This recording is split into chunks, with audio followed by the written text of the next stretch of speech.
साधु साधु साधु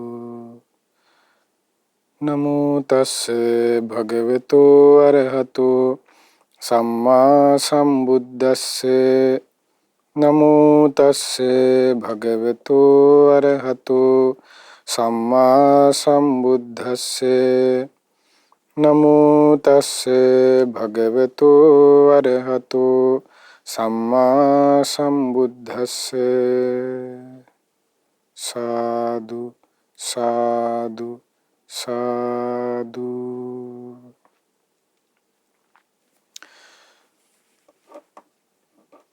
ඔබ අප සියලු දෙනාගේම ගුරු දේවෝත්තම කල්යාණ මිත්‍ර පින්වත් ලොකු ස්වාමීන් වහන්සේට ඔබ අප සියලු දෙනාගේම নমස්කාරය වේවා සාදු සාදු සාදු ශ්‍රද්ධාවන්ත පින්වත්නි මේ දිනවල අප සාකච්ඡා කරමින් සිටින්නේ සම්මා වාචා කියන කරුණට අදාළව සම්පප්පලාපා වේරමණී කියන සිල් පදයේ විස්තරාත්මකව මේ වන විට අපි බොරු කීමෙන් වැළකීමේ ශික්ෂාපදයේ විස්තරාත්මකව කතා කළා. කේලම් කීමෙන් වළකිනවා කියන ශික්ෂාපදය ගැන කතා කළා. ඊළඟට පරුස වචන කීමෙන් වළකිනවා කියන ශික්ෂාපදයේ පිළිබඳව කතා කළා.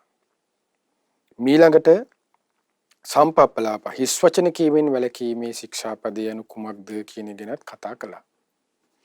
එහිදී ගියවර වැඩසටහනේදී දෙතිස් කතාවත් දස කතාව anu කුමක්ද කියලා අපි සාකච්ඡා කළා. ඔබට මතක ඇති.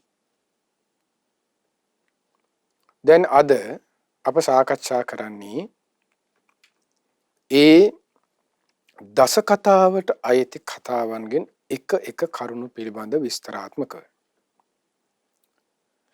එතකොට එහිදී අපි මතක් කරගමු දස කතාව මොනවද කියලා. ඒ තමයි අල්පේච්ඡකම ගැන කතා. දෙවෙනි එක ලද දෙයින් සතුටු වීම පිළිබඳ ගැන කතා. තුන්වෙනි එක හුදකලා විවේකය පිළිබඳ කතා. එකට එක්ව වාසය නොකිරීම නොයල්මීම ඇති කර ගැනීම නොයල්ම ගැන පිළිබඳ කතා. ඊළඟ එක හුදකලා විවේකයෙන් වාසය කිරීම පිළිබඳ කතා. විරියාරම්භ කතා වීරිය පිළිබඳව. ඊළඟට සීල කතා, සමාධි කතා, ප්‍රඥා කතා, විමුක්ති කතා, විමුක්ති ඥාන දර්ශන කතා වුණ 10. ආයෙ මතක් කරගත්තොත් අල්පේච්ඡකම ගැන, ලද දේන් සතුටු වීම ගැන, හුදකලා විවේකයෙන් වාසය කිරීම ගැන, එකට එක්ව වාසය නොකිරීම පිළිබඳව, ඒක නිකන් අසංසග්ග කතා. ඊළඟට විරියාරම්භ කතා, සීල කතා, ඊළඟට සමාධි කතා, ප්‍රඥා කතා, විමුක්ති කතා, විමුක්ති ඥාන දර්ශන කතා. ඔන්න දස කතාව. එතකොට දස කතාව තමයි අද අපි විස්තරාත්මකව කතා කරන්නේ. පළවෙනි එක මොකක්ද? අල්පේච්ඡ කතා. අල්පේච්ඡ කියන වචනෙට විරුද්ධ වචනේ මොකක්ද? මහේච්ඡයි. එතකොට අල්පේච්ඡ කියලා කියන්නේ ඒක වචනේ තේරුම තමයි තමාගේ ගුණ සංගවාගෙන සිටිනවා. එතකොට මේ විරුද්ධ වචනේ මොකද්ද කිව්වේ? මහේච්ඡයි.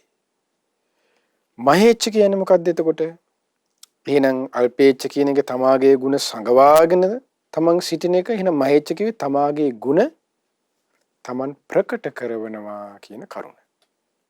එතකොට දැන් මේ කරුණේදී තමාගේ ගුණ ප්‍රකට කරවන්නේ. දැන් අපි යම් කිසි දෙයක් ඇති දෙයක් හෝ නැති දෙයක් හෝ අපි දැන් කෙනෙක් හිතනක ප්‍රකටව කතා කරනවා කියලා.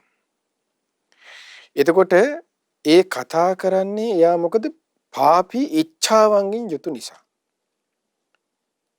පාපී ඉච්ඡා කියලා කියන්නේ මේ මහේච්ඡකමට හේතුව මේ කියන්නේ. ඒතර පාපී ඉච්ඡාවන්ගෙන් යුක්තයි කියන ඉච්ඡාව කියලා කියන්නේ ලාමක ආසාව කියන එකයි සිංහල තේරුමේ කියන්නේ. ඒතර මිනිස්සුන්ගේ තියෙන ලාමක ආසාවන් තියෙන ලාමක ආසා කියපුවම අපිට මතක් වෙන්නේ හැමදාම ජරා දේවල් රාගයේ පැත්තනේ අපිට ඒක නෙමෙයි මේ කියන්නේ. මෙතන ධර්මයට අනුව ලාමක ආසාවල් කියලා කියන්නේ මෙන්න මේකයි. අර රාගයට අදාළව තියෙන ඒව ඕලාරිකයි. ඒව ඕඩම් පුද්ගලයෙකුට රාගය කියන එක ඕලාරික දෙයක්. ඒක ගොරෝසු දෙයක්. මේ ලාමක ඉච්ඡා කියලා කියන්නේ මෙන්න මෙහෙම දෙයක්. ඒතර ලාමක කියලා කියන්නේ ලාමක පහත් කියන අදහස. පාපී ආසාවල් කියලා කියන්නේ මෙන්න මේකයි. ඒ තමයි බුදුරජාණන් දේශනා කරනවා කොහොමද? එයාගේ විද්‍යාමාන නොවන ප්‍රකට නොවන මේ මෙලෝ ගුණයක් නැහැ. හැබැයි මෙයා ගුණවතෙක් හැටියට රඟපානවා. ඒ කියන්නේ ඉදේ කච්චේ අසද්දෝ සමානෝ සද්ධෝති මං ජානෝ ජානාති. ශ්‍රද්ධාව නැහැ. ඉදේ කච්චෝ අසද්දෝ ශ්‍රද්ධාවක් නැහැ. හැබැයි මෙයා හිතනවා කියනවා මොකද්ද? සද්ධෝති මං ජානෝ ජානාතු. ශ්‍රද්ධාව නැති වුණාට මගේ මිනිස්සු අනේ මං ශ්‍රද්ධාවන්තයි කියලා දැනගන්නවා නම් අන්න ඒක පාපී ඉච්ඡාවක්. දැන් තේරෙනවනේ. ඊට පස්සේ ඔන්න ඒව තමයි පාපී ලාමක අදහස් කියලා කියන්නේ. මේ ලාමක පාපී අදහස් වලින් පින්වත්නි එයා බලාපොරොත්තු වෙන එක දෙයක් තියෙනවා. හරි ලස්සන ඉස්සරහට තියෙනවා. ඒතර මේ අල්පේච්ඡකම නැති අයගේ මේ ස්වභාවය මේ. එයා බලාපොරොත්තු වෙන කරුණ අල්පේච්ඡකම තිබුණා නම් අන්න ඒක නෑ. ඊට පස්සේ ඒ තමයි බුදුරජාණන් දේශනා කරනවා කොහොමද මේ පාපී ඉච්ඡාවන්ගේ උන්න පළවෙනි එක. ශ්‍රද්ධාව නැහැ. හැබැයි මෙයා කියන්නේ මම ශ්‍රද්ධාවන්තයි කියලා ලෝකයා දැනගනිත්වා කියලා අන්නය යනවා. මේ මොකද්ද මේකට සාමාන්‍ය විවර ඔයාලගේ විවහාරයෙන් කියන ඇක්ටිං දානවා කියලා කියන්නේ අපි. පුරු රංගපාලා අන්නය නාට්‍ය මේ කියන්නේ. එයාගේ නාට්‍යකරණයක් මේ කරන්නේ මොකද්ද? ශ්‍රද්ධාව නැමැති නාට්‍ය. ශ්‍රද්ධාවන්තයෙකුසේ යන්න රංගපානවා දැන්. අන්න ඒක මේ ලාමක ඉච්ඡා. එතකොට ඔන්න ඒක එකක්. ඊළඟට අන්න මොකද්ද? දුස්සීලෝ. හැබැයි මොකද්ද? සිල්වතෙක් කියලා නේ මන් දැනගනිත්වා. මේ සත්තු මරනවා, හොරකම් කරනවා, වැරදි කාම සිදෙනවා, බේබදුකම් කරනවා, පාරුස වචන කියනවා, කේලංගේ වැඳගෙන ගිහිල්ලා කේලම් කියනවා. නිකන් කේලම් නෙමෙයි අද කියන්නේ. අද මිනිස්සු කේලම් කියන්නේ හරි පුදුමයි. 아무තු සිස්ටම් එකක් කේලමෙත් තියෙන. වැඳගෙන ඇවිත් කේලම් පැවසීමක් අද තියෙන්නේ. ඒතර එහෙම කේලම් කියනවා, පාරුස වචන කියනවා. හිස් වචන දුස්සීලයි. දුස්සීලෝ ඒකත් එක දෙයක් තියෙනවා ධර්මයේ එකතු වෙලා තව වචනයක්.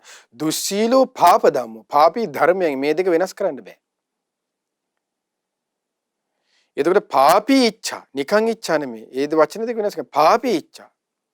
දුස්සීලෝ පාප ධම්මෝ අන්න තේරුම. දුස්සීල වෙදමින් පාපී වචන දරා වැඩ කරන්නේ මහා. පොළොව නුහුලන වැඩ. දුස්සීලෝ පාප ධම්මෝ. එතකොට අන්න ඒ ඉන්න කෙනා කොහොමද හිතන්නේ? අනේ මම හොඳ උපාසක වුණ නැහැ කෙනෙක් කියලා අන්න හිතන්න කියලා ලෝකයා දැනගනිත්වා කියලා. ඒක මොකද්ද? අන්න පාපී ඉච්ඡාවක්. ඒතර පාපී ඉච්ඡාව තියෙන කොහොම කෙනාගේද? අල්පේච්ඡ කෙනාගේද මහේච්ඡ කෙනාගේද? අන්න මේ මහේච්ඡ පුද්ගලයන්ගේ ස්වභාවය මේ. මේ මහේච්ඡයි කියලා කියන්නේ තමාගේ දැන් අපි සාමාන්‍යයෙන් කිව්වේ තමාගේ ගුණ ප්‍රකට කරනවා කියන එකනේ. ගුණයක් කියන එකේදී ගුණ ප්‍රකට කරනවා කියන කරුණෙත් කොටස් දෙකකට බෙදෙනවා. ඒ තමයි ගුණයක් නැතුවත් ගුණ ප්‍රකට කරනවා. ගුණ තියාගෙනත් සමහරට ඒත් ප්‍රකට කරනවා. ඒ දෙකම අන්න මහේච්ඡයි. ඒ දෙකේම ඉන්න කෙනාගේ නැත්තේ කුමක්ද? අල්පේච්ඡකමයි. ඔන්න තේරුම. හොඳට තේරුම් ගන්න ඕනේ මේ කරුණ. මේ තියෙන්නේ මේක හරි ලස්සනයි. මේ අද මේ අපි කතා කරන කාරණාවන් තියෙන්නේ රතවිනී සූත්‍රය අටුවායි මජ්ක්‍ධිම නිකායේ. ඊළඟට ඒ තමයි බුදුරජාණන් වහන්සේ දේශනා කරලා සද්ධාව නැතුව ශ්‍රද්ධාව විදියට උන ඇක්ටිං එක දානවා. ඒක එහෙම ඇක්ටිං කියන වචනේ බුදුරජාණන් දේශනා කරන්නේ මම මේ තේරුම් ගන්න කියන්නේ. එතකොට ඊළඟ එක තමයි සිල්වත් විඳගෙන යා ඔන්න සිල්වතෙක් විදිහට එයාගේ ඩ්‍රාමා එක එයා රඟපාගෙන යනවා. එයාගේ ඔන්න ඊට අනුව එයා ස්ක්‍රිප්ට් එකට අනුව එයා ජීවත් වෙනවා එයාගේ. ඊළඟට මොකද්ද? ශ්‍රද්ධාව, ඊට පස්සේ දුස්සීලකම, ඊට පස්සේ බහුශෘතියක් නේ මෙලෝ දහම් දෙනමනේ හරිය ඔක්කොම දන්නවා. තමන් ਸਰවඥයි කියලා හිතන් ඉන්නේ. ඒ විදිහට අන්න ඉන්නවා. ඇතුළේ යන්නේ මොකද දුවන්නේ? අර පාපී ඉච්ඡාව. ඊළඟට බුදුරජාණන් දේශනා කරන කුමක්ද? ඔන්න ශ්‍රද්ධා, සීල, ශ්‍රුත, ත්‍යාග දන් දෙන්නේ අමුමමු කුණු මිනිහා. හැබැයි ඉන්නේ කොහොමද? දාන සාගර වගේ ලෝකය දැනගනිත්වා. ඉල්ලුව දෙන බිලාලපාද සිටුතුමා ඒකනේ හිතුවේ.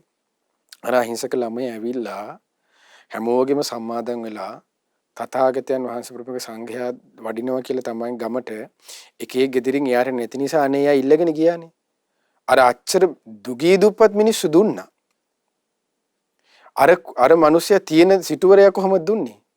මෙහෙම ඇඟිලි තුන එකතු කරලා ඔහොම පොඩ්ඩක් කරා මුංගට දෙක තුනක් මේ ඇඟිලි තුනට මුංගට කීයක් අහුවේ? සමහරවිට එකක් දෙකක් අහුවේ. දුන්නා. ඒතර ළමයා ගත්තනේ බලන්න ගුණවන්තයාගේ ස්වභාවය. ඒත් එයා දුන්නේ එච්චරයි. ඒ නිසා ඒ ටික හරි ගත්තා. දැන් අපි නම් කරන්නේ එහෙම දුන්නනේ ඒ මිනිහයාගේ මූණට දමලා ගහන කෙනෙක් අපි ඇද්ද ස්වභාවය. එතකොට අන්න ගුණවන්ත බවවල් කියන්නේ ඒකයි තේරුම් ගන්න. එතකොට එයා ඒකත් ගත්තා. නමුත් අර විදිහට දුන්න නිසා මේ ඇඟිලි තුන මෙහෙම එකතු කරාට පස්සේ ඈතට පේන්නේ කොහමද? නිකන් බලල් අඩිය වගේ. බලල් කකුල වගේ. ඒ නිසා තමයි යාට නම් වෙන්නේ බිලාලපාද සෙට්ටි. බිලාලපාද සිටුතුමා කියලා. එතකොට අන්න එහෙමයි හිටියේ. හැබැයි කිව්වේ කොහොමද? මමත් මේ දානට උදව් කළා. මමත් මේ දානට උදව් කරා කියලා. ආන්නේ මේ මොකද්ද? පාපීච්ඡා. ඔන්න බලන්න මේ වගේ ගැලවෙනවා කියන එක කොහොමද කියලා පින්වත්නි. ඊළඟට ශ්‍රද්ධා, සීල, ශ්‍රුතයෙන්, ත්‍යාගයෙන්, ප්‍රඥාවෙන්. හරි ප්‍රඥාවන්තයි. ඊට පස්සේ යා හිතන්නේ දැන් කොහොමද දැන් කතා කරන්නේ මේ කුමක්ද මේ ආර්ය සත්‍ය පිළිබඳ හරි ලොකුවට කතා කරනවා. අනිත්‍ය ගැන කතා කරනවා. ඊට පස්සේ සංකත අසංකත බවින් කතා කරන්නේ. මේ ධර්මයක් කියනවා කියන එක නෙමෙයි. ඒ කියන්නේ මෙන්න මෙහෙම එකක්. අනිත්‍යයි කියලා කතා කරන්නේ. සියලු දුක් හටගන්නේ ස්පර්ශයෙන් කියලා බුද්ධ වචනේ දාලා කතා කරනවා. හැබැයි Tamanට ප්‍රශ්නයක් ආවට පස්සේ ආය අනිත් ඒ වෙලාවට අනිත්‍ය දුක්ඛ කතාවක් නැහැ. ලස්සනට අත දිගේලා ගහනවා මේ මිනිසයාට. ඒ මොකද්ද? ප්‍රඥාවෙන් කතා කරනවා. සියලු දුක් හටගන්නේ ස්පර්ශ යං කිංචි දුක්ඛං සම්භූති සබ්බං පස්සපච්ච ස්පර්ශ ප්‍රත්‍යයෙන් ඒකල හරි ලොකුවට කණ්ඩ වෙනස් කර ලොකුවට හැරි බෙහෙරි ගහිලා කියනවා.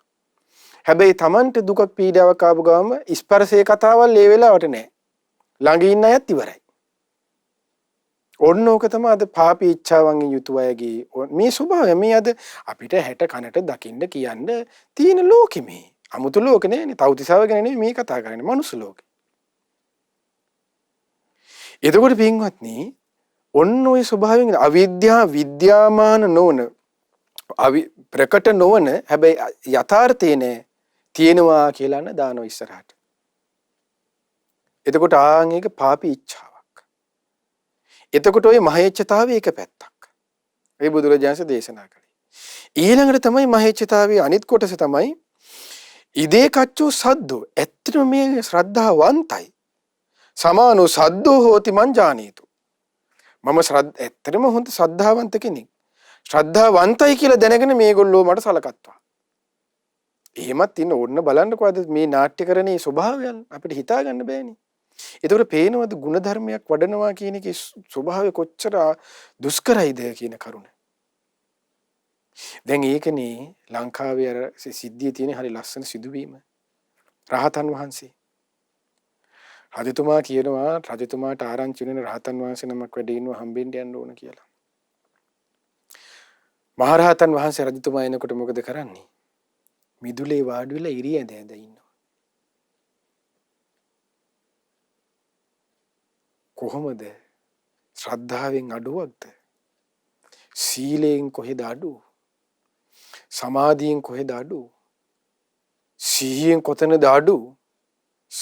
ඉන්ද්‍රිය ධර්ම පැත්තෙන් කතා කරොත් ශ්‍රද්ධා, විරියෙන්, සතියෙන්, සමාධියෙන් ප්‍රඥාවෙන් අඩු කොතනද? කොහෙවත් නැහැ. ඉන්ද්‍රිය ධර්ම සියල්ල පරප්‍රාප්තයි. සියල්ල සාක්ෂාත් සියල්ල අවබෝධ කරගෙන සාක්ෂාත් කරගෙන ශ්‍රද්ධාවෙන් කෙල පැමිණි සම්පූර්ණ කරගෙන සීලය සම්පූර්ණයි, සමාධිය සම්පූර්ණයි, සිහිය සම්පූර්ණයි, ප්‍රඥාව ඒ උතුමන් වහන්සේගේ අන්න අල්පේච්ඡත්වයේ ප්‍රකට නැහැ. මේ ලස්සන කතා ටිකක් තියෙන මේක ඉස්සරද අපි සාකච්ඡා කරමු. නමුත් අපි අද කාලේ අපේ කොහොමද? සිල්වන්තයි නම් සිල්වන්තකම අපි ගන්නේ මොකටද? බිස්නස් එකටයි. ශ්‍රද්ධාවන්ත නම් ශ්‍රද්ධාවන්තකම අපි යොදාගන්නේ අපිට මොකක් හරි දෙයක් අපිට ගන්නයි.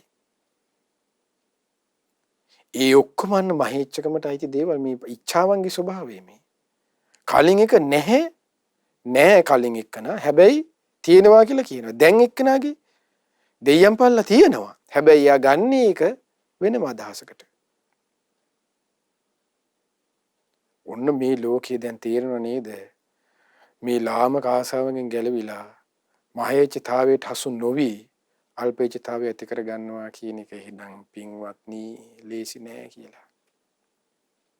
ආනේකයි. එතකොට ඔන්න බුදුරජාණන් වහන්සේ ඔය අල්පේච්ඡතාවය ගැන ඔය මහේච්ඡතාවයෙන් යුතු වීමේ ස්වභාවයන් ඔන්න.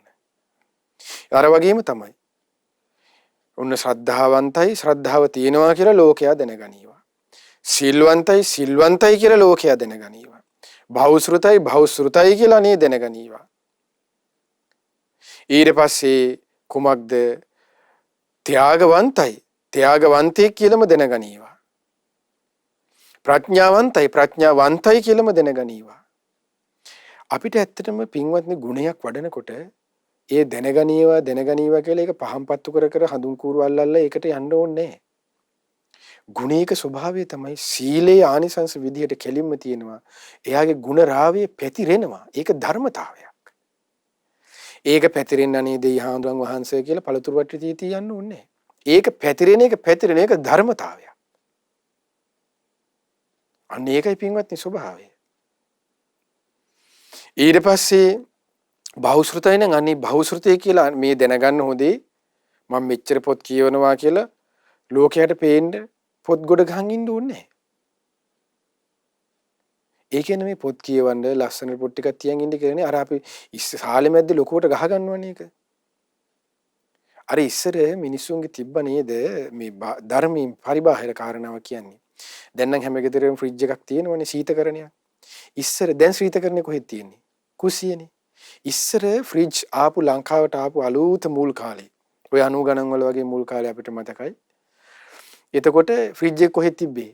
පුරුසැටි වගේ ගේ ඉස්සර ගේ සාලේ මැද්දනේ තියලා තිබෙයි. අර ලෝකයටම පේන්න. අපේ ගෙදරත් ෆ්‍රිජ් එකක් තියෙනවා. දාන්න ඇල් වතුර බෝතලයක් නැහැ. නමුත් ෆ්‍රිජ් එක තියෙනවා. ආන්න එහෙම තිබ්බේ කාලයක්. ආන්න මේ වගේ ස්වභාවයක්. බහුශ්‍රුතයි හොඳේ බලා ගන්න කියලා ආන්තියන් ඉන්නවා. ඒ ඔක්කොම මේ ඉච්ඡාවන් මේ මහේච්ඡතාවයන්ගේ ස්වභාවය මේ බුදුරජාණන් දේශනා කරන්නේ.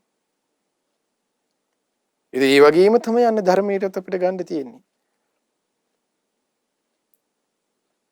ඒතර ශ්‍රද්ධාව තිබුණා කියන එක සුපිරි බවක් නෙමෙයි. ශ්‍රද්ධාව තියෙනවා. හැබැයි තියෙන එක එයා ලෝකයට ප්‍රකට කරන්නේ අන්න සුපිරි. ඔන්න ಗುಣ වඩ අන්න ඒකනේ රහතන් වහන්සේලාට දියුරු පව වැඳේ.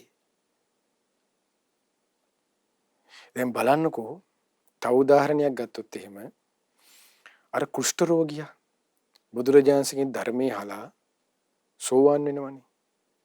කුෂ්ඨ රෝගියා ඊට පස්සේ ආවේ මොකටද? එයා ආවේ කැම ටිකක් කන්න නියනේ අහිංසක මිනිස්සයා. ඊට පස්සේ බුදුරජාණන්සේ ධර්මය අවබෝධ කරන්නේ එදා කවුද කියලා දැක්කට පස්සේ ඒ කුෂ්ඨ රෝගියානේ. ඊට පස්සේනේ එයා ධර්මය අවබෝධ කරලා ඊට පස්සේ දැන් මට දෙන්න සලකන්න මම මේ කුෂ්ඨය කියලා මට දැන් බයින්න එපා කී ගියේ නෑනේ. ඊට පස්සේ එයාගේ සැබෑ යථා ස්වභාවය ප්‍රකට කෙරුවේ ඊට පස්සේ කවුද? තමා විසින් නෙමෙයිනේ. අන්න බලන්න මේ උදාහරණ. මේ ಗುಣධර්ම කියන එක ප්‍රකට කරවන්න 아무තුන් වැඳ වැඳ යන්න ඕනේ නෑ. ඊතර සක්දියුන්දිය වෙilla තමයි යන්නේ ඒක ප්‍රකට කෙරෙව්වේ ලෝකයට. දැනගැනීම පිණිස මෙහෙම කෙනෙක් කියන එක. අපි කරන්නේ ඒක නෙමෙයිනේ. අපි ඒක බෝඩ් එක ගහගෙන ඉන්න එක නන්නේව ඉච්ඡා මහේච්ඡතාවය. එතකොට මේ කියපු කාරණාවන් ටිකෙන් අන්න එයා වලකිලා ගුණය සංගවල්මින් ගුණධර්ම දියුණු කරගෙන යන ප්‍රතිපදාවේ යුක්ත වෙනවද?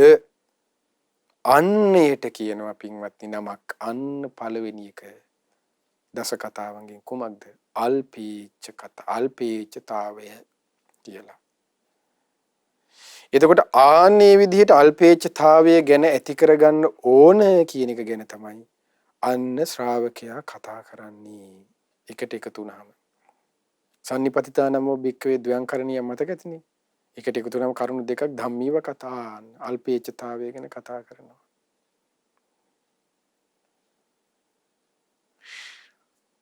එතකොට පින්වත්නි මේ අල්පේච්ඡතාවය කියන කරුණ මූලිකව ආකාර 4කට බෙදෙනවා. දැන් උන් අපි කතා කළේ කලින් මේ අල්පේච්ඡතාවයට විරුද්ධ වචන මහේච්ඡතාවය. ඒත් එක්ක තමයි යන්නේ පාපී ඉච්ඡාවන්. ඒ පාපී ඉච්ඡාවන්ගේ උ මහේච්ඡතාවයෙන් බලාපොරොත්තු වෙන්නේ කුමක්ද? ලාභයයි, සත්කාරයයි, කීර්තියයි, ප්‍රශංසාවයි, සැලකීමයි, දම්බුවයි, නාමයයි, ටයිටල්ස්ුයි, අරකයි, මේකයි, ඕකයි, මේකයි ඒව තමයි ඔක්කොම බලාපොරොත්තු වෙන්නේ. එතකොට මේ පැත්තේ යන්න තියෙන්නේ ඒක. ඒතර අල්පේච්ඡ භවෙන් ඒ සියල්ල උදෙසා නෙමෙයි යා බලාපොරොත්තු වෙන්නේ. නමුත් ඒ ගුණයට ඒක ලැබෙනවා. ඒක ධර්මතාවයකින් ලැබෙන දෙයක්. අන්න ඒක ලෝකේ හරි පුදුමයි කියන්නේ පින්වත්නි. දැන් බුදුරජාණන් වහන්සේගේ අසීමිත ගුණ කඳට මට දානෙ දෙන්න කියලා බුදුරජාණන් කියා ගියේ නෑනේ. දෙවිවරු ආවේ දානෙ දෙන්න. අන්න ඒකයි ආශ්චර්ය අద్භූතයි කියන්නේ පින්වත්නි. මේ ලෝකයේ ගුණය කියන එක අපි මේ හිතන් හිටියට මේ ලෝකයේ කියන එක මේ සමාජයට දැනෙනවා පින්වත්නි. ඒ ගුණ කඳට ඒ ගුණ කඳ දරා ගන්න බැරි වුණා තමයි මේ පෘථිවිය ඒ ගුණ කඳ දරා ගන්න බෑ. ඒකයි මේ දැනෙන නිසා තමයි අන්න පෘථිවිය කම්පා වන්නේ. ඒ බුදුරජාණන්සේ ගුණ කඳ දරා ගන්න බෑ. ඒ අල්පේච්ඡතාවය දරා ගන්න බෑ. ඒකයි මේ මහා පෘථිවිය කම්පා වෙන්නේ. ඒ ශාස්ත්‍රුන් වහන්සේගේ ඒ ශ්‍රාවකයන් වහන්සේලාගේ දාන දීලා කුඹුර දිහා බලනකොට ඒ කුඹුරේ ඔක්කොම වී රත්තරන්. ඒ ගුණ කඳවල දරා ගන්න බෑ අසීමිතයි. ඒකයි බලන්න අනුරුද්ධ සූත්‍රයේ තියෙන අල්පේච්ඡ කෙනාටයි මේ ධාම කියලා. අප්පිච්ඡං සායන් ධම්මෝ නායන් ධම්මෝ මහිච්ඡස්ස. මේ ධර්මයේ තියෙන මහේච්ඡ කෙනාට නොවේ පින්වත් මහණෙනි අල්පේච්ඡ කෙනාටයි මේ ශාස්ත්‍රු ශාසනයේ තියෙන්නේ. බුද්ධ වචනය. ඒකයි මේ ලෝකයට මේ අල්පේච්ඡකම කියන එක පින්වත්නි අපි මේ හිටියට මේ මහා පෘථුවියට දරා ගන්න බෑ. මහා පෘථුවියට දරා ගන්න බැරි එකේ මේ දෙවිවරු මේ නොපෙනෙන කොහොම දරා ගන්නද? ඒකයි ඒ කරුණු ආශ්චර්යයි අద్භූතයි කියන්නේ ශ්‍රාවක ගුණ කඳ. ඒ ශාස්ත්‍රු ගුණ කඳ අරහං සම්මා සම්බුද්ධ විද්‍යාචරණ සම්පන්න සුගත ලෝකවිදු අනුත්තර පුරිස ධම්ම සාරති සත්තා දේවමනස බුද්ධ භගවයේ ගුණ කඳ දරා ගන්න බෑ. ඒකයි ඒ නිසා අසම සමෝ තථාගතයන් වහන්සේලා පෘථිවි තලය තුල දෙනමක් එකවර පහර වෙන්නේ නැත්නම් මේ පෘථිවියට දරා ගන්න බෑ ඒ ගුණ කඳ. තවත් බුදුරජාණන් වහන්සේගේ ගුණ කඳ සමාන වන්නේ තව සාස්තුන් වහන්සේකට පමණයි. ඒකයි කොච්චර ආශ්චර්ය අද්භූතයි. හිතන්නකෝ මේ දැන් මේ අපි කතා කරන මේ කාරණාව චූට්ටක් හිතුවොත් අපිට ඇති කරගන්න කොච්චර අමාරුද කියලා. අපිට ලාභයකින් අපිට සත්කාරයකින් අපිට කීර්තියකින් අපිට ප්‍රශංසාවකින් ඒක ගලවා ගැනීම ලාභ සත්කාර සංයුත්තේ හරි ලස්සනට තියෙන ඒක අනිත්‍ය දුක්ඛ අනාත්ම විදර්ශනා කරන්න. ඒ ලාභය ලැබෙනකොට ඒ ලාභයන්ට හිත නොයා වාසය කරනවා කියන එක. අපිට ඒ ලාභයක් ලැබුණා දැන්. ලාභයට දැන් හිත නොයා ඉන්න ඕනේ. මේ විදිහට මම වාසය කරන්න ඕනේ කියලා හරි ඉස්සලා තේරෙන්න එපා. අපිට ඒක තේරුම් ගන්න කොහෙද? ලාභයක් ලැබිලා හිත ඇලිලා ගිහිල්ලා මඩ ගොහෙල läගගෙන ඒ තේරෙන්නේ නැතිකොට කොච්චර දුෂ්කරයිද? මේකයි පින්වත්නි. ඒ ශ්‍රාවක ගුණ කඳ අපිට හිතා ගන්න බැරි. ඒකයි අපි මේ අත් දෙක එකතු කරගෙන මොකක් හරි පටන් ගන්නකොට සුපිටිපන්නෝ භගවතෝ කියලා අපිට කියන්න ලේසි වුණාට ඒ ගුණ කඳේ යථා ස්වභාවය දරා ගන්න අමාරු. ඒකයි මේ ගුණ කඳ උදෙසා දානේ දුන්නා මේ දින දානේ මහත්ඵල උනේ. සුපටිපන්නෝ කියන්නේ මේ ලෝකයට දරා ගන්න බැරි අසීමිත මහ ගුණ කඳක්. උජුපටිපන්නෝ, ඥායපටිපන්නෝ, සාමීචිපටිපන්නෝ, ආහුනේයෝ, පාහුනේයෝ, දක්ඛිනේයෝ, අංජලි කරණීයෝ, අනුත්තරම් පුඤ්ඤක්කෙත්තං ලෝකස්ස කියන්නේ මේ අපි කියන වගේ ලේසි වචන ටිකක් වචනෙන් කියන්න පුළුවන් වගේ එකක් නෙමෙයි. ආචාර්ය අద్භූත දෙයක්. ඒකයි සාරිපුත්ත මහරහතන් ඒකයි බලන්න අපගේ මහා කස්සප මහරහතන් ඒ ගුණ කඳට වයසක වෙස් මවාගෙන ඒ අල්පේච්ඡ ගුණ කඳ වයසක ජෝඩුවගේ වෙස් මවාගෙන සක්දෙවිඳු ඇවිල්ලා මේ වයසක සීයේගේ වේශයෙන් මවාගෙන මේ දාණය දෙන්න ඉන්නේ. අද දෙවියෙක් නෙමෙයි භූතයෙක්වත් ඉන්නවද අපිට බත් ටිකක් දෙන්න. දැන් තේරෙනවනේ මේ ගුණයන්ගේ වෙනස්කම් පින්වත්නි. ඊයෙවිල්ලත් බලන්නකෝ. එතන තියෙන ආශ්චර්ය කාරණාව කුමක්ද? අපගේ මහා කස්සප මහරහතන් වහන්සේගේ මහා උත්තමයන් වහන්සේගේ කුටි අතු ගන්න පිරිසිදු කරන දෙයියෙක් ඉන්නේ. හිතන්නකෝ ඒ දෙවිය ඇවිල්ලා කුටියේ මිදුල අතු ගන්නකොට මහා කස්සප මහරහතන් මොකද කියන්නේ? ආයේ මේ පැත්ත පලාත ඉන්න බෑ යනවා යන්න හලෝ කියලා එළවනවනේ. කුටියෝනේ අපේ ගෙදර මිදුල අතු ගාලා දෙන්න දෙවියෙක් උදේ ආවොත් එහෙම අපි කොහොමද? අල්ලලා බැඳලා තියාගනින්නේ. අපි එහෙමනේ හිතන්නේ. ඊට පස්සේ අපි කියන්නේත් කොහොමද? මට දෙවියෙක් ආවා. මගේ මිදුල අතු ගන්න දෙවියනේ හලෝ. එතකොට බලන්නකො දැන් තේරෙනවනේ සැබෑ ශ්‍රාවක ගුණයයි අපි මේ උඩින් අත ගන්න එක වෙනස. අන්න ඒකයි පින්වත්නි ඒ උතුමන්ට අත් දෙක එකතු කරලා වැන්දත් මහත්ඵල මහානිසංස වෙන්නේ. ඇයි මේ ගුණ මේ අල්පේච්ඡ භව. ඒකයි ආර්ය අෂ්ටාංග මේ ආර්ය අෂ්ටාංග මාර්ගයට අදාළ කාරණාව. මේ දැන් මේ කතා කරන කාරණාව අල්පේච්ඡ භව කියන්නේ ඒතර සම්මා වාචාවල කතාවෙන එක පැත්තක්. දස කතාව කියන්නේ සම්මා වාචාව. කොච්චර ආශ්චර්යද බලන්න. එතකොට අල්පේච්ඡතාවයේ හතර ආකාරයි. ඒදී දේශනා කරනවා කොහොමද? සත්වදෑරුම් අල්පේච්ඡ වෙයි. පළවෙනි එක උන මතක තියාගන්න. ප්‍රත්‍යල්පේච්ඡය. දෙවෙනි එක දුතාංග අල්පේච්ඡය. තුන්වෙනි එක පරියත්ති අල්පේච්ඡය. හතරවෙනි එක අධිගම අල්පේච්ඡය. පළවෙනි එක ප්‍රත්‍යල්පේච්ඡය. දෙවෙනි එක දුතාංග අල්පේච්ඡය. තුන්වෙනි එක පරියත්ති අල්පේච්ඡය. හතරවෙනි එක අධිගම අල්පේච්ඡය. වුණ විස්තර කරනවා. ඔවුන් අතරින් සිව්පසේ අල්පේච්ඡ වූයේ වෙයිද ඒ ප්‍රත්‍යල්පේච්ඡයයි. ඔහු දායකයාගේ කැමැත්ත ශක්තිය දනි. දාන වස්තුවේ ප්‍රමාණය දනි. තමාගේ තරාතිරම ගැන දනි. තමාගේ තරාතිරමේ ශක්තිය ගැන දනි. ඉදින් දාන වස්තුව බොහෝ වේද. දායකයා මදක් දෙනු කැමති වේද.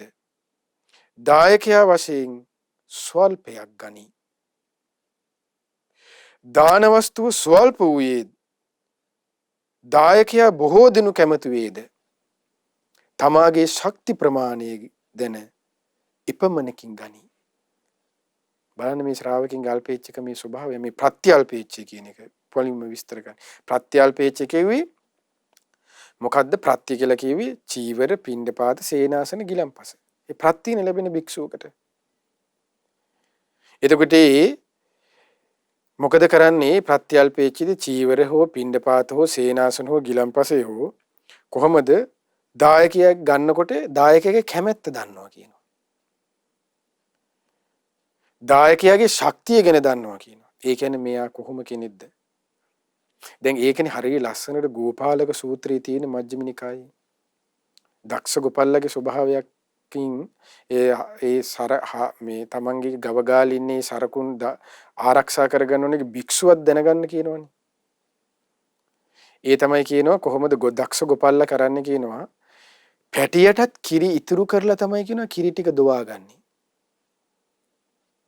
මෝඩ ගොපල්ලා මොකද කරන්නේ? තන බුරුලේ ඇදලා සරසර ගාලා ඔක්කොම පැටියටත් නෑ ඇදලා දාන ඔක්කොම ටික ගලවලා ගන්නවා. එතකොට අන්න දක්ෂ ගොපල් වගේ වෙන්න ඕනේ කියන අර භික්ෂුවත්. අර මෝඩ ගොපල් වගේ නෙමෙයි. ගෝපාලක සූත්‍රයේ තියෙන මජ්ක්‍ධිම නිකායේ කොහොමද දක්ෂ ගොපල් අර තන පුඩුවේ අර පැටියටත් කිරි ඉතුරු කරලා අර Tamanට අවශ්‍ය ප්‍රමාණයට කිරි ටික ගන්නවා වගේ භික්ෂුවත් මොකද කරන්නේ කියනවා. ගිහියගෙන් ගන්නකොට ගිහියගේ ශක්ති ප්‍රමාණය දැනගෙන තමයි ගන්නේ කියනවා. කොහොමද බුදුරජාණන්සේගේ ධර්ම දේශනාව? ඔන්න තේරුම් ගන්න. අපි මේ නිකම් මේ වැඳලා උතුරු සළුවයි සුදු ඇඳුමයි මල් වට්ටියයි ඕකනේ බුද්ධ ධර්මයේ අපේ. ජය මංගල ගාථා ටිකයි. දැන් මේ ධර්මය මේ ගුණ ඒකයි මේ ධාර්ථාගතයන් වහන්සේගේ ධර්මයේ කිව්වේ ගුණවන්ත බවක් එක්ක යන්න තියෙන ගමනක් කිව්වේ. එතකොට ඔන්න කොහොමද දේශනා කරනවා ප්‍රත්‍යල්පේක්ෂකේ දායකයාගේ කැමැත්ත දනි.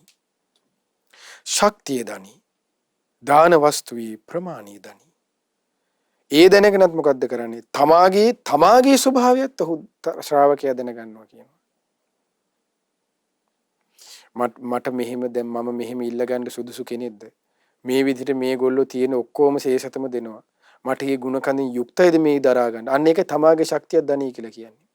දැන් හරිය උතුම් ස්වභාවයන් තියෙනවනේ භික්ෂුන් වහන්සේලගේ චරිත ස්වභාවයන් ගත්තාම ඒ කොහොමද අහිංසක දුප්පත් මිනිසුන්ගෙන් දානි අරගෙන පින්ඩපාත ගිහිල්ලා එනවා භික්ෂුව. එතකොට මේ භික්ෂුවට දකින්න ලැබෙනවා කියනවා ඒ ස්වභාවය ඒ මිනිසුන්ගේ යථා ස්වභාවයේ දුක් පීඩා ස්වභාවයේ භික්ෂුවට දකින්න බලන්න හම්බෙනවා. ඒ වෙනකොට ඒ භික්ෂුවට මොකද හිතෙන්නේ කියනවා. ਉਹ පාත්‍රයේ ලැබුණ දාන ටික ඒ භික්ෂුවට හිතෙන්නේ නැහැ කියනවා. අනේ මම නිකලස් නොවි වළඳන්න ඕනේ මේගොල්ලෝ බොහෝ දුකසේන දෙන්නේ. කියලා ඒ භික්ෂුව මොකද තියෙන්නේ? ඒ දාන ටික වළඳන්නේ නැහැ කියනවා. එහෙම පාත්‍රයේ පැත්තකින් තියලා ඒ අයට මහත්ඵල මහානිසංස කරන්න අනේ මම අරහත්වයට පත්ලාම දානෙ වළඳන්න ඕනේ කියලා හිතාගෙන භාවනාවට වාඩි වෙනවා කියනවා. මොකද භික්ෂුවකට තියෙන ඔබ දහන්නවනේ සුළු ටික කාලයනේ කයම ටිකක් බොන්න කන්න තියෙන වෙලාව. පැය 6ක් වගේ ප්‍රමාණයන්නේ. එතකොට ඒ තියෙන සුළු කාලය තුලදී ඒ ස්වාමීන් වහන්සේ පාත්‍රය පැත්තකින් තියලා දැන් හිතමු උදේවරුේ සමහරට පින්ඩපාත ගිහිල්ලා සමහරට ගිහිල්ලා එනකොට අපි හිතමු 6ට පිටත් වුණා නම් 7 8 9 විතර එනවනේ. ඒතර තව 9යි 10 11 12 පැය 3ක් වගේ තියෙන්නේ.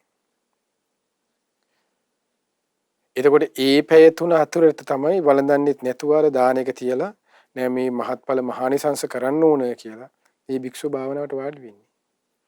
ඒ පැය 3 ඇතුළත වීර්ය අරගෙන ධර්මය අවබෝධ රහතන් වහන්සේ නමක් විදිහට ඒ දාන ටිකත් ඊට පස්සේ වළඳනවනේ. ඒතර බලන්න මේ එකින් එක කාරණාවන්ගේ ස්වභාවය බලන්න. මේ වීර්ය ඇති කරනවා කියන්නේ අන්න ඒකයි. මේ ප්‍රත්‍යල්පේච්ඡකම කියන්නේ ඒකයි. ප්‍රත්‍යල්පේච්ඡකම කියලා කියන්නේ ඒක හැමෝගෙම පැති ස්වභාවය ගන්න කල්පනා කරන එකක්. ගිහියගේ පැත්ත, තමාගේ පැත්තත් ඒකනේ මේ තියෙන්නේ. කොහොමද දායකගේ කැමැත්ත, දායකගේ ශක්තිය, දාන වස්තුවේ ප්‍රමාණය, ඒ වගේම තමාගේ තරාතිරම, තමාගේ තත්වයේ, තමාගේ ශක්ති ප්‍රමාණය අන්න දනි. ඒක රොයි විදියට. ඒ වගේම තව විදිහකට ඉතින් දාන වස්තු බොහෝ වේද.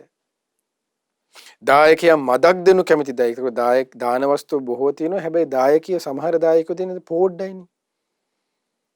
ඒකට අදත් අපිට වුණත් ඔය සමහර දාන බෙදෙනකොට දාන බත් එක ගේනවා ලොකුවට. හැන්දින් පොඩ්ඩක් කරන එක හැන්දින් භාගයක් වගේ නිකන් හැන්දි ගෑවිලා යන වගේ හොදි ටිකක් එහෙම බෙදන්නේ. දානේ ගොඩයි හැබැයි දෙන්නේ පොඩ්ඩයි. එතකොට මේ දායකයන්ගේ ස්වභාවය.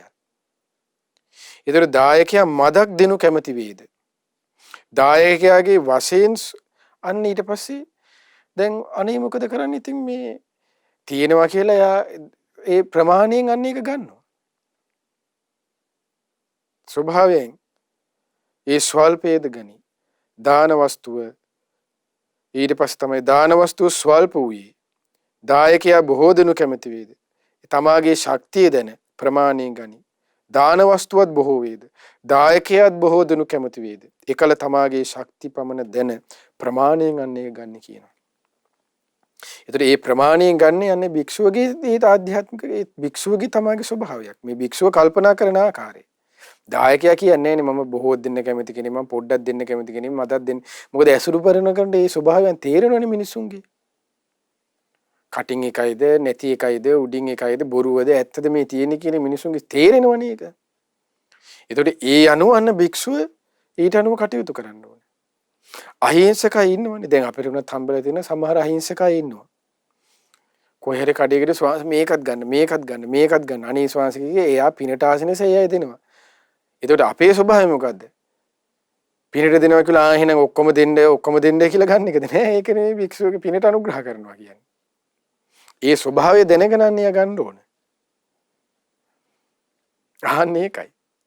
දැන් මේ තියෙන්නේ තමාගේ ශක්තිය ප්‍රමාණය දැනන්න භික්ෂුව ගන්න. දායකයා දාන වස්තුවත් බොහෝ වේද, දායකයාත් බොහෝ දෙනු කැමති වේද, එකල තමාගේ ශක්තිය ප්‍රමාණය දැනන්න ඕ ගනි.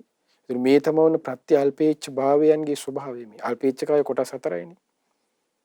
ඒතර ඒකේ ප්‍රත්‍යල්පේච්ඡකමින් වාසය කරනවා කියන්නේ ආන්නේ ඒකයි. ඒක කිය යන්නේ නෑ යන්න. අල්පේච්ඡකම කියන්නේ සංගවා ඉන්න එක යාට ගුණ ධර්මයක් කියන්නේ කන්නේ. ස්වභාවයක් කියන කතාවක් නේ. සිද්ධාමයක් නේ. ගුණයක් නේ. එතකොට ඊළඟට තමයි ඔන්න ප්‍රත්‍යල්පේච්ඡය. ඊළඟට තමයි කුමක්ද? දුතාංගල්පේච්ඡය. ඒතර දුතාංග කියන එක රකින්න පුළුවන් ඉන්නේ භික්ෂුවකටනේ. පැවිද්දෙකුට පමණනේ. එතකොට කෙලස් දුතාංග කියන වචනේ දෙනම කෙලස් කම්පා කරනවා කියන එක. පින්ඩ පාතේ යපෙනවා, එක වේලක් වළඳනවා. දැන් අද කාලේ නම් එහෙම ඉතින් දකින්න අඩුයි. බොහෝ නැත්තරම නැතුව නෙමේ අඩුයි ගොඩාක් අඩුයි. අන්න ඒකයි වෙනස. දුතාංග රකින්න අය අඩුයි නෙමේ ගොඩාක් අඩුයි. නැත්තම නෑ නෙමේ ඉන්නවා කීපයක්. එතකොට ඒ විදිහට දුතාංගල්පේච්ඡ භාවයෙන් යුතු වුනහම මේ භික්ෂුව මොකද කරන්නේ? තමාගේ දුතේ ස්වභාවය, තමාගේ සන්තකව තිබෙන දුත ගුණය එක්ක පින්ඩපාතේ යපෙන කාරාණ්‍යකාංගය, ඊට පස්සේ සේනාසනිකාංගය, අබ්බෝෂිකාංගය, ඔය විදිහට තියෙන දුතාංග. එතකොට මේ දුතාංගයන් අන්න තම ප්‍රකට කරවන්නේ. මම මේ දුතාංගයෙන් යුක්තයි, මේ දුතාංගයෙන් යුක්තයි කියලා. ඒතකොට දැන් මේ දුතාංගයන්ගේ ස්වභාවය හරි ලස්සනට තියෙනවනේ කස්සප සංයුක්තිය. බුදුරජාණන් වහන්සේ තමයි කියන්නේ කස්සප මෙන්න මෙහෙම කෙනෙක්. මෙන්න මේ දුත ගුණයෙන් යුක්තයි. මෙන්න මේ වගේ ගුණ ධර්මයෙන් යුක්තයි. මේ කස්සපයන් වගේ ඔබ ජීවත් වෙන්න. එහෙම කිව්වට පස්සේ තමයි යන මහා කස්සප මහරහතන් වහන්සේ දුතාංගයන්ගේ වටිනාකම ගැනන්න පෙන්නලා. අන්න මහා කස්සප මහරහතන් වහන්සේ දුතාංගයන්ගේ ආනිසංස ගැන ශ්‍රාවකීන්ට අවවාද කරන්න කිව්වට පස්සේ යන දේශනා කරන්නේ. බලන්න මේ ධර්ම දේශනාවන්ගේ ස්වභාවයත්. නැත්නම් අපි මේ නිකාම් පොඩි මේකක් තියාගෙන අපි මහා ලොකුවට ඒක ඊට පස්සේ කියන්නේ නේ කන්නේ අපේ තියෙන්නේ. ඒකේ ස්වභාවය. ඒ ප්‍රකට කරවන්නේ යන්න. ඒකට ලස්සන හරි මෙතන සිද්ධියක් තියෙනවා. ඒ තමයි සෝසානික මහා කුමාර ස්ථවිරයෝ කියන්නේ සෝසානික කියලා කියන්නේ මේ දැන් අපි කිව්වොත් එහෙම ඒකට කියන්නේ සුසාන භූමිය. ඉස්සර ස්වාමීන් වහන්සේලා වැඩ සිටියේ සුසාන භූමියකනේ. දැන් ඒ ස්වාමීන් සමහර ආරණ්‍යකාංගයේ සමාදන් වෙච්ච ස්වාමීන් වහන්සේලා ආරණ්‍ය. ඊට පස්සේ ඒ කියන්නේ සෝසානිකාංගයේ සුසාන භූමියේ වාසය කරන සුසාන භූමිය. ඒතර අද කාලේව නැහැ. අද කාලේ අපිට ඇත්තට මෙහෙම දැක ගන්න නැහෙනේ. ඒතර හිතන්නකෝ ඒ කාලේ අර එකලන දැන් නම් හරි කනත්තක හරි ඉන්න පුළුවන් කියලා කිය මොකද දැන් නම් ඔන්න වහලා ලස්සනට හදලා අර ගෙදර කාමරේ වගේ එක හදනවනේ මිනිහ කුළුණක්. දැන් ඉස්සර එහෙම නෙමෙයිනේ. මිනිහ නිකන් අමුමේ ගිහින් දාන්නේ. ඊට පස්සේ සත්තු වෙනවා කණ්ඩ. ගන්ධස්තරේ බෑ. දැන් ওই බොරැල්ල කනත්ත ගාවින් යනකොට බලන්නකෝ සමහර ඒවා එක එක කැටයන් දාලා ලස්සනට එහෙම එකක් ඉස්සර හදලා තිබුණේ නෑනේ. මිනි කුණු ගඳක් ගහන්නේ නෑනේ බොරැල්ල කනත්ත ගාවින් දැන් යනකොට. අඩු ගානේ ගමේ කනත්තකවත් නෑනේ එහෙම. ඒතර ඒකල බුද්ධ කාලේ හිතන්නකෝ. එතකොට ඒ කනත්ත තුල ඒ විදිහට වාසය කරානේ තමන්ගේ ස්වාමීන් වහන්සේලා. බණ භාවනා කරගෙන හිටියනේ. අද කාලේ ඉතින් මේ ගුණ ස්පර්ශ කරගන්න උන අමාරුයි. එහෙම ස්වභාවයක් නැහැ ඇත්තටම. දැන් පාංශුකූලික වස්ත්‍රය පුරවන්න කියලා එකක් නැහෙනේ. ඒ විදිහට නැහෙනේ අද. ඒ දුත ගුණන්නේ දුතාංගේ. පාංශුකූලික වස්ත්‍රය පුරව ගන්න එක ඒව ඉතින් නැහැ අද. එතකොට එහෙම ඔන්න ස්වාමීන් වහන්සේ නමක් දැන් ඔන්න සුසාන භූමියේ වාසය කරගෙන හිටියා.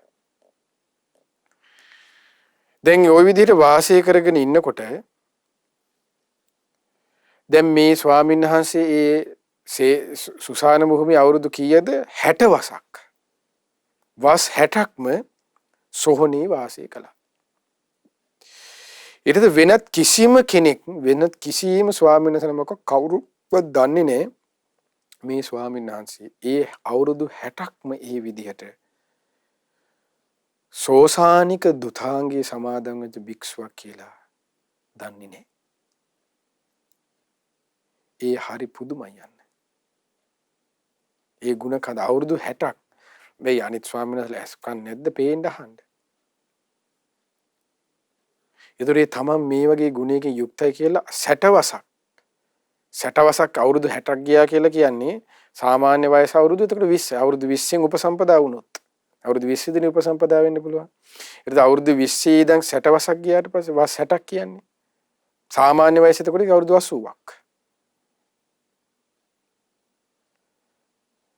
එතකොට බලන්න ඒක එපමණ කාලයක් කිසිම කෙනෙක් දන්නේ නැහැ මේ ස්වාමීන් වහන්සේ මේ දුත ගුණයෙන් සෝසානිකාංගය කියන දුතාංගයේ සමාදන් වෙනට භික්ෂුවක් කියලා.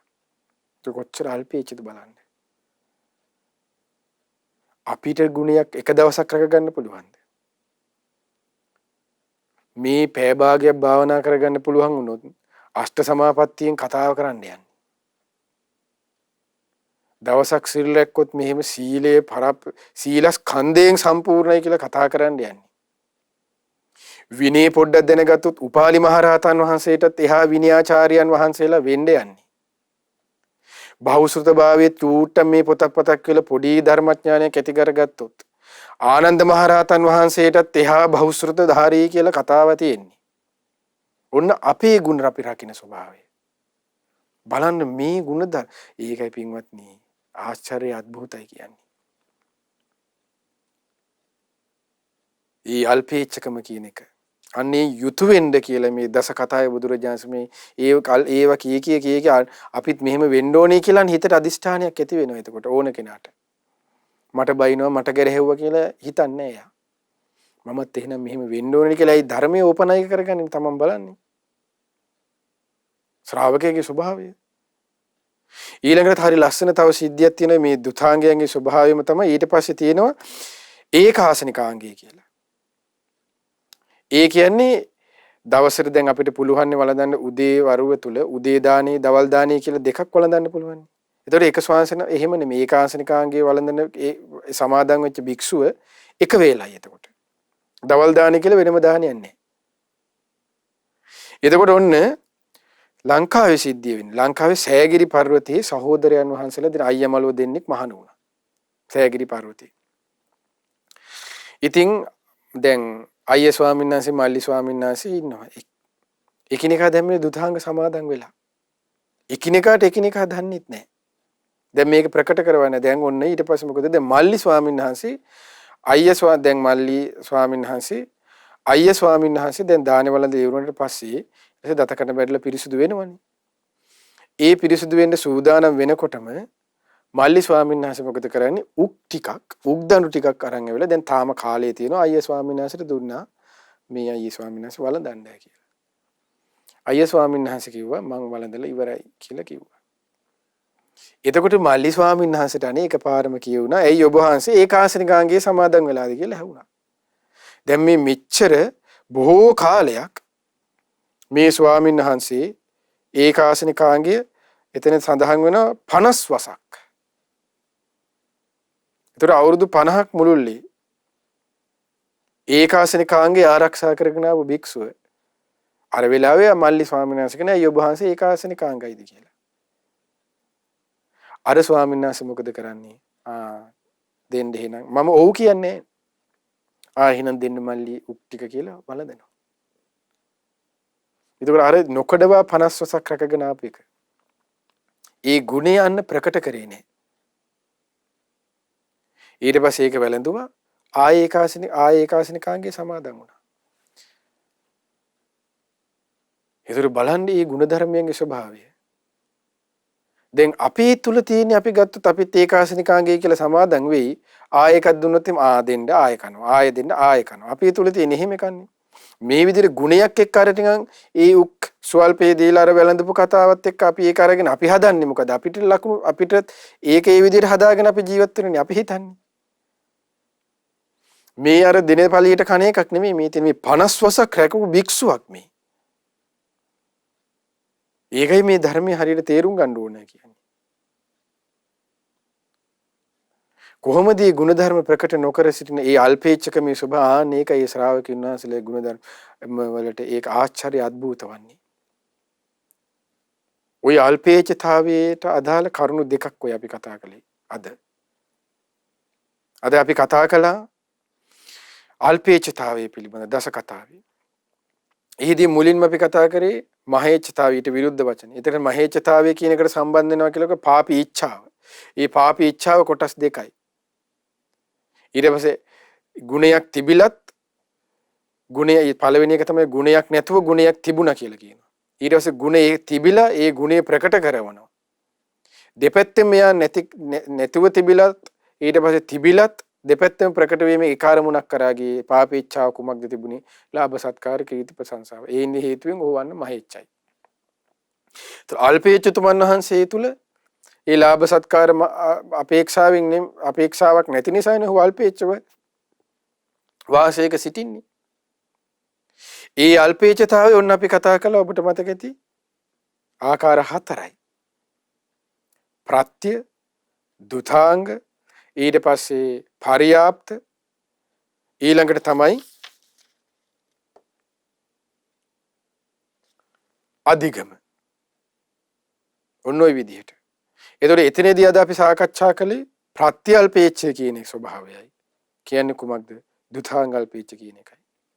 ඒතකොට ඊළඟ දවසේ මේ අල්පේච්ඡ භාවයද අපිට තියෙන්නේ පරියාප්ති අල්පේච්ඡතාවයයි ඊළඟට අධිගම අල්පේච්ඡතාවය. ඊට පස්සේ අපිට ඊළඟ කතාව ලද දෙයින් සතුටු වීම ඊළඟ දස කතාවන් වලින් ඊළඟ එක. ඊට පස්සේ පවිවේකය. ඊට පස්සේ අසංසග්ග නොඇලීම ගැන. ඊට විරියාරම්භ කතා, සීල කතා, සමාධි කතා, ප්‍රඥා කතා, විමුක්ති ඥාන දර්ශන කතා. ඒතර ඔන්න 10. ඒත් ඊළඟ වැඩසටහන අපි බලාපොරොත්තු වෙන අනේ කාරණාවන් පිළිබඳව කතා කරන්න. එතකොට ඒ නිසා මේ විදිහට පින්වත්නි ඔබ අප හැමෝගේම ජීවිතේට අපි අදිෂ්ඨානයක් ඇති කරගන්නමු. අවංකව ගුණධර්ම ඇති කරගෙන ඒ අවංක ගුණධර්ම නොසඟවා තව තව ගුණයන්ගීම පිහිටමින් මේ උතුම් ගුණයක් වූ දෙවි මිනිසුන් පවා নমස්කාර කරන මේ ප්‍රහා පෘථිවි තලයට පවා දරා ගන්න බැරි අසීමිත ගුණ කඳක් වූ ගුණයක් වෙච්ච ඒ මහා ශ්‍රාවකීන්ට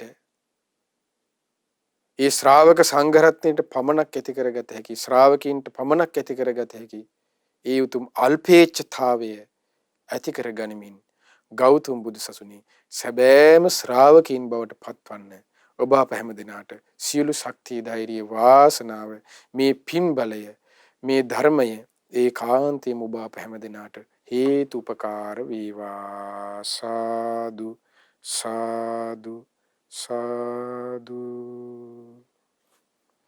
පුණ්‍යානුමෝදනාව චරත භික්ඛවේ චාරිකං ධර්ම දේශනා මාලාවේ 25 වන ධර්ම දේශනා සඳහා අද දායකත්වයේ දරන්නේ දෙසැම්බර් මාස 7 වන දින 86 වන උපන්දිනයේ සමරන WM මුතුමැණිකේ මෑණියන්ට නිදුක් නිරෝගී සුවපත් භාවය දීර්ඝායුෂ චිර ජීවනයේ යහපත සැපත අභිවෘද්ධිය පිණිස මේ පින් උපකාර වෙත්වා කියන බලාපොරොත්තුෙන් පවුලේ දූදරුවන් මුණුබුරු මිරිබිරියන් ඇතුළු පවුලේ සිළු දෙනාගේ දායකත්වයෙන් යුක්තව කියලා සඳහන් කරනවා. රැස් කරගන්ට යෙදුණු සියලු පින් අපි ප්‍රථමයෙන් අනුමෝදන් කරමු. පින් කැමති සියලු දෙවිවරුන්ට, සක්දෙව් රජුන් ප්‍රධාන තවුසැවති සියලු දෙවියන්ට, ඒ වගේම ධතරාෂ්ට්‍ර විරුඩ විරූපාක්ෂ වෛශ්‍රවණ සතරවරම් දෙව්මරදරුවන් ප්‍රධාන සියලුම දෙවිවරුන්ටත්, ආලවක සෙන්පතිතුමන්, සීවක සෙන්පතිතුමන් ඇතුළු සියලුම සෙන්පති දෙවිවරුන්ටත්, ඔබ අප සියලු දෙනාගේ මිෂ්ඨ දේවතාවරුන් වහන්සේලාටත්, සුමන සමන් දෙවිවරුන්, උපුල්වන් දෙවිවරුන් ඇතුළු ලක්දිව බුදුසසුන සුරකින්න නානා නම් ගොත් වාසී ප්‍රදේශ බාර පළාත් බාර සියලු දෙවියෝද බ්‍රහ්මයෝද මේ පින් අනුමෝදන් වෙත්වා. අනුමෝදන සියලු දෙවියන්ගේ දිව්‍ය රැකවරණී ආරක්ෂා උදව්පකාර ඔබ අප සියලු දෙනාටත් අද දින මේ උතුම් පින්කමේ දායකත්වයේ දරණී පින්වත් හැම දිනාටම සලසා දෙත්වා. දෙවියෝද බ්‍රහ්මයෝද මේ පින් අනුමෝදන්ව ගෞතම බුදු සසුනේ චතුරාර්ය සත්‍ය ධර්මයේම අවබෝධ කරත්වා. ඒ වගේම මේ සියලුම පුණ්‍ය ධර්මයන් මිය පරලොව යන්ට යෙදුන DM මුදියන්සේ පියාණන්ට, බණ්ඩිමණිකේ මෑණියන්ට, සුමිතිපාල වීරසේකර ස්වාමි පුරුෂයාට, නිමල් වීරසේකර ලොකු පුතුණුවන්ට, නවරත්න කුමාරී වීරසේකර ලොකු දියණියට, සුගතදාස විජේසේකර පුතුණුවන් ඇතුළේ නම් සඳහන් කළ නොකළ ඒ පින්නතුන් නමින්ද ඔබ අප සියලු දෙනා නමින්ද මිය පරලෝක සම් ඥාතීන් පින් බලාපොරොත්තු වෙමින් ඇද්ද ඒ සියලු ඥාති වර්ගයාද මේ පින් අනුමෝදන් වෙත්වා. අනුමෝදන ඥාතීන්ගේ පරලොව ජීවිතය සැපවත් වෙත්වා, සුවපත් වෙත්වා. ඥාතීන්ද සංසාර දුකින් අත මිදෙත්වා. ඒ වගේ මේ සියලු පුණ්‍ය ධර්මයන් පිළිකා රෝගයෙන් පෙළෙන KWK වසන්තා කුමාරී වීරසේකර දියණියට මේ පින් අනුමෝදන්ව එතුමියට නිදුක් නිරෝගී සුවපත් භාවය චිර ජීවනයේ දීර්ඝායු සම්පත සැලසෙත්වා. එතුමිය වහවහ සුවපත් වෙත්වා, සුවපත් වෙත්වා, සුවපත් වෙත්වා, සුවපත්ම වෙත්වා.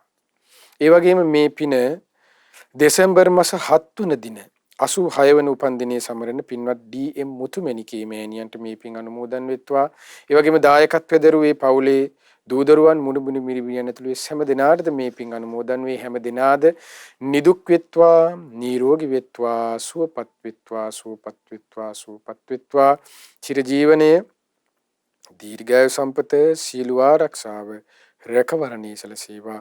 ඒ හැම දිනාටමත් මේ පින ගෞතම බුදු සසුනේ උතුම් ධර්මාබෝධී පිණිස උපකාර වෙත්වා.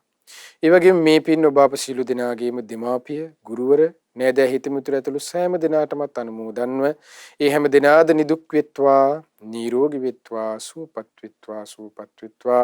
චිර ජීවනයේ දීර්ඝායු සම්පත සැලසේවා. ඒ හැම දිනාටමත් උතුම් ධර්මාබෝධී පිණිස මේ පිනත් ඒකාන්තයෙන්ම උපකාර වෙත්වා. ඒ වගේම මේ පින් ඔබ අප සියලු දෙනාගේම ගුරු දේවෝත්තම කල්යාණ මිත්‍ර පින්වත් ලොකු ස්වාමීන් වහන්සේට අනුමෝදන්ව පින්වත් ලොකු ස්වාමීන් වහන්සේද නිදුක් වෙත්වා, නිරෝගී වෙත්වා, සුවපත් වෙත්වා, සුවපත් වෙත්වා, සුවපත් වෙත්වා. චිර ජීවනයේ දීර්ඝායු සම්පත සීල ආරක්ෂාව රැකවරණී සැලසේවා.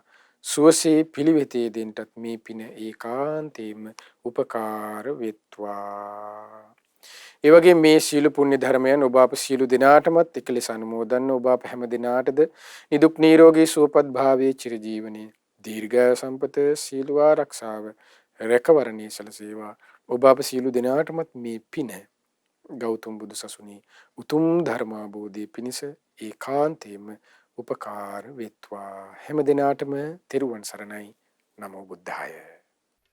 මෙවැනි වටිනා ධර්මදේශනා ශ්‍රවණය කිරීමට ශ්‍රද්ධා ටෙලි YouTube චැනලය සබස්ක්‍රයිබ් කරන්න.